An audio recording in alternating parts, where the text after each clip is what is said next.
అదొక అందమైన చిన్న పల్లెటూరు.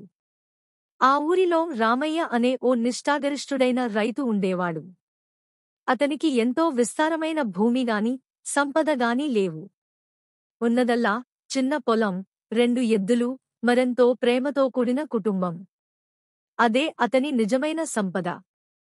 ప్రతి ఉదయం సూర్యోదయం కాకముందే లేచి, తన పొలం వైపు పరుగులు పెట్టేవాడు. తన ఎద్దులతో కలిసి పొలాన్ని ఎంతో శ్రద్ధగా దున్నుకునేవాడు. రామయ్యకు తోడుగా అతని భార్య, పిల్లలు కూడా తమ వంతు సాయం అందించేవారు.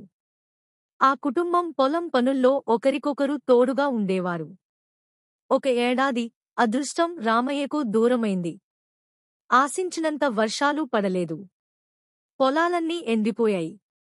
పంటలు నష్టపోవడంతో రామయ్యకు అప్పులు తప్పలేదు. ఆ పరిస్థితి చూసి గ్రామస్తులందరూ బాధపడ్డారు. కాని రామయ్య మాత్రం కుంగిపోలేదు. కష్టం ఉంటేనే గెలుపుకు మార్గం అని బలంగా నమ్మాడు. తన ధైర్యాన్ని వదులుకోలేదు. తన చిన్న పొలంలో ఏ పంటలు వేయవచ్చో ఆలోచించాడు. బావి తవ్వి, నీటిని జాగ్రత్తగా వాడుకుంటూ పంటలు పండించడం మొదలుపెట్టాడు. కొన్ని నెలల కఠోర శ్రమ తర్వాత ఆకాశం కరుణించింది.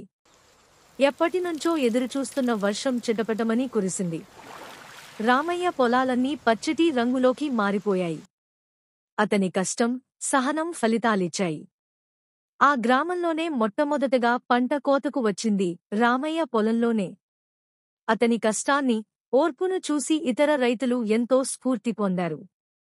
తన పంటను అమ్మి రామయ్య తన అప్పులన్నింటినీ తీర్చేశాడు. అప్పుడు రామయ్య ఆనందంతో గ్రామస్తులందరితో ఇలా అన్నాడు: కష్టానికి ఎప్పుడూ ఓటమి ఉండదు. శ్రమించేవాడిని ఎవరూ ఆపలేరు. నీతి: శ్రమ, సహనం ఉన్నవారికి విజయం ఎప్పుడూ తప్పకుండా లభిస్తుంది.